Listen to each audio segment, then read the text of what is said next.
Salut à tous, on a lancé un mini-sondage pour savoir pourquoi un certain nombre d'entre vous n'osaient pas rentrer dans l'action des conventionnements collectifs, et les premières réponses que l'on reçoit montrent que la question principale est celle de l'inégalité ainsi construite pour les patients. Alors, ce que l'on veut vous expliquer et vous réexpliquer, c'est que précisément, si cette action est un déconventionnement collectif et transparent dans sa montée en charge, c'est qu'il est conçu pour que le politique soit obligé de mettre fin aux tarifs d'autorité, c'est-à-dire précisément de rembourser les patients. Vous imaginez bien que si nous sommes en capacité de montrer aux politiques que nous avons 10 000, 15 000 médecins qui sont prêts à se déconventionner, ils ne pourront pas prendre la responsabilité de ne pas rembourser les patients concernés par ces 10 à 15 000 médecins. On parle de millions de patients. Vous n'imaginez pas un seul instant l'assurance maladie dire à des millions de patients « Nous ne vous remboursons pas alors que vous cotisez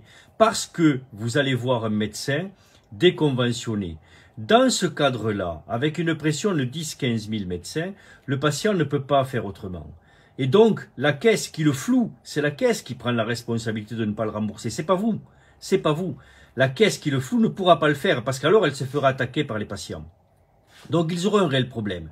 Donc c'est pour ça que cette action dure longtemps dans sa mise en place. Il reste encore 14 mois, 4 se sont écoulés sur les 18, il en reste 14 pour arriver à ces 10 à 15 000. Mais c'est pour ça que vous ne pouvez pas vous poser cette question, puisque cette question sera résolue par le nombre. Donc si vous vous posez la question et que vous ne rentrez pas dans l'action, vous ne faites pas grossir le nombre. Si vous ne faites pas grossir le nombre, vous ne donnez pas la possibilité de mettre fin au tarif d'autorité et donc de créer une égalité pour vos patients devant le soin. Et puis, encore une fois, vous ne prenez pas de risque, puisque nous revenons vers vous tout au long de l'action pour savoir si vous voulez la poursuivre. Et au dernier moment, à toute fin, quand nous aurons demandé aux politiques de négocier, parce que nous sommes 15 000, 10 000, 15 000, et qu'il ne voudra pas négocier, ou que dans la négociation il ne mettra rien, alors nous franchirons le pas, mais avant de le franchir, nous reviendrons encore une fois vers vous tous, individuellement, un par un, pour savoir si vous maintenez l'action ou si vous vous en retirez. Donc il n'y a strictement aucun risque, je l'ai toujours dit, l'action est gratuite, elle est anonyme, parfaitement anonyme, personne ne saura que vous êtes dans cette action, personne ne le saura jamais, hormis au moment où vous franchirez le cap avec l'ensemble des médecins qui sont dans l'action. Et puis, elle est retirable à tout moment. Donc, franchement, vous n'avez aucune crainte à avoir. Je le dis à dessein de ceux qui se posent ces questions-là. Notre but n'est pas de créer une médecine inégalitaire. Notre but est de créer une médecine de qualité partout. De vous donner les moyens d'avoir une médecine de qualité et de donner à vos patients les moyens d'obtenir un médecin qui fait de la médecine de qualité. Après, c'est aux politiques de prendre la responsabilité de rembourser les patients. C'est à l'assurance maladie de prendre la responsabilité de rembourser les patients. Vous le voyez, les choses vont de plus en plus mal. Vous avez entendu les mots de Agnès Firmin-Lebaudot, qui est ministre de la Santé aux côtés de François Braun. Vous savez que nous avons deux ministres de la Santé, qui a chargé quasi ces salauds, entre guillemets, de médecins qui se déconventionnent et qui créent de l'inégalité et qui ne respectent pas le pacte républicain, nous dit-elle, qui se mettent, et ça c'est le plus terrible, qui choisissent de se mettre en dehors du système de santé, nous dit-elle. Je pensais qu'un ministre de la Santé était ministre de tous les médecins, quel que soit leur secteur d'activité, qu'ils soient en secteur 1, en secteur 2 ou en secteur 3, le ministre est leur ministre. Vous imaginez la gravité, et je pèse mes mots, des paroles utilisées par Madame Agnès Firmin-Lebaudot quand elle dit que les médecins qui se mettent en secteur 3, ou qui choisissent de se déconventionner, choisissent de sortir du système de santé. C'est gravissime. C'est gravissime. Ça tente à vouloir dire que pour eux, les seuls médecins sont les médecins conventionnés. Ils confondent économie et santé. Vous êtes médecin. Vous serez toujours médecin. Y compris à la retraite, vous êtes encore médecin. Toute votre vie, vous serez médecin. Et Madame Agnès Firmin-Lebaudot, pharmacienne, qui ne connaît strictement rien à la médecine, rien à la pratique médicale, qui rattrape les problèmes économiques de sa boutique en vendant des shampoings, en vendant des lotions et des produits de beauté, chose que vous ne pouvez pas faire vous laisse à 26,50 €, dit que c'est un grand effort, 700 millions, c'est pas une paille, dit-elle. C'est pas une paille, dit-elle. Elle veut que l'on compare ce que gagne un pharmacien et ce que gagne un généraliste. On peut s'amuser à ça et regarder combien ça leur rapporte le paramédical et les produits de beauté, etc. Parce que vous ne pouvez pas vous rattraper là-dessus. Et elle vous crève à 1,50 € et elle a le culot de dire, alors même que ce gouvernement a été complètement incapable de mettre en place une vraie réforme du système de santé qui fait que la médecine libérale se trouve relancée, elle a le culot de dire que si vous sortez du système, si vous déconventionnez, vous sortez du système de santé. C'est gravissime. Elle vous oblige à rester pieds et mains liés. Pieds et mains liés, pourquoi je dis ça? On nous dit, et on va le vérifier parce que si c'est vrai, c'est grave, que l'ARS Corse est en train de demander et de réquisitionner les médecins libéraux pour qu'ils prennent des gardes aux urgences. Alors, à prendre avec des pincettes parce que nous n'avons pas encore vérifié cette information, mais si elle est vraie, comptez sur nous pour vraiment réagir. Nous ne sommes pas les salariés du gouvernement, nous sommes des médecins libéraux. Nous ne sommes pas leur petit personnel. Alors, ils ne veulent pas nous laisser augmenter nos actes, ils ne veulent pas augmenter nos tarifs, ils ne veulent pas nous donner les moyens de faire une médecine de qualité. Nous allons les forcer à le faire en faisant cette action. Je me fous éperdument que le docteur Jérôme Marty soit montré comme le président du syndicat des plus jusqu'au-boutistes, comme a titré Marianne cette semaine. Je me fous éperdument que la ministre de la Santé me présente comme presque un infâme salopard qui sort du pacte républicain. Je vais vous dire, et j'ai aucune crainte par rapport à ça, ceux qui sont dégueulasses, ceux qui bousillent le système, c'est eux. C'est ces politiques-là. C'est ces politiques-là qui sont en train de faire effondrer le système. C'est ces politiques-là qui ont saboté l'hôpital public, qui ont fait que celui-ci est en train de sombrer. C'est ces politiques-là qui ont saboté la médecine libérale et qui fait que celle-ci sombre un peu plus chaque jour. C'est ces politiques-là qui ont fait que un certain nombre d'entre vous déplaquent, de plus en plus nombreux, ou quittent le territoire. Plus de 4500 médecins ont quitté le territoire. Ce sont ces politiques-là qui font que les médecins retraités arrêtent leur exercice quand ils sont retraités actifs et que les plus âgés d'entre nous déplaquent.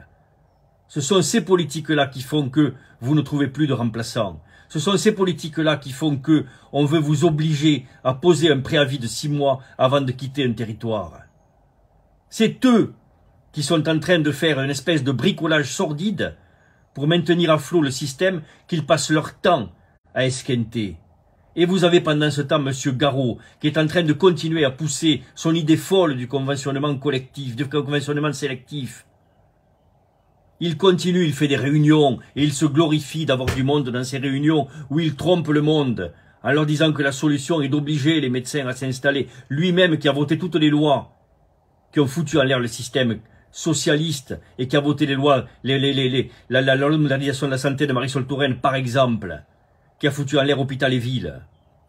On ne doit pas se laisser faire, je vous le dis, on ne doit pas se laisser faire. Si nous avons mis en place cette action de déconventionnement collectif, c'est précisément pour donner le temps aux politiques de comprendre et de discuter et de construire en partenariat. C'est précisément pour laisser le temps à l'assurance maladie de mettre en place de vraies négociations conventionnelles, tant sur la forme que sur la fond. C'est-à-dire des négociations où on a les documents, où on peut les étudier et où on peut les discuter ensuite. Et puis sur le fond, avec de vraies propositions que l'on construit ensemble, de vraies propositions tarifaires et de vraies propositions organisationnelles pour nos métiers, pour notre exercice. Bref, des négociations qui nous respectent et où on respectera notre partenaire. On leur laisse le temps. On n'est pas des casseurs de système. On veut juste faire de la bonne médecine et nous, en tant que syndicat, et c'est notre responsabilité, et c'est ma responsabilité de président de syndicat, ma responsabilité, notre responsabilité, c'est de vous donner à vous le choix. Vous donner le choix d'exercice, vous donner le choix de secteur, vous donner la possibilité de faire enfin de la bonne médecine, d'être heureux d'aller exercer, d'être content quand vous vous levez le matin d'aller à votre cabinet et pas d'y aller la boule au ventre. Et pas de ne plus arriver à soigner parce que tous ceux qui sont autour de vous, des plaques, s'en vont ou ne sont pas remplacés. On veut stopper ça. C'est tout. Et donc ce que l'on vous dit, c'est de rentrer dans cette action, de faire grossir ce chiffre, de diffuser cette vidéo, viralisez-la, montrez-la aux consoeurs, aux confrères, pour qu'ils comprennent que cette action n'est en rien une action risquée. C'est une action de sauvetage de notre médecine. On est, je vais vous dire, l'UFML, on est pour le système solidaire. Mais on est pour réformer profondément l'assurance maladie, pour lui redonner ce qu'elle était quand les pères fondateurs l'ont formée en 47, et plus le rôle qu'elle a aujourd'hui, qui est un rôle juste d'applicateur en quelque sorte des réformes décidées par le gouvernement. C'est pas ça. La Sécu, c'est un organisme de droit privé qui est là pour solvabiliser un risque et qui aujourd'hui sort de ce cadre-là en voulant orienter vos pratiques, en ne vous donnant pas les moyens d'exercer comme il le faut.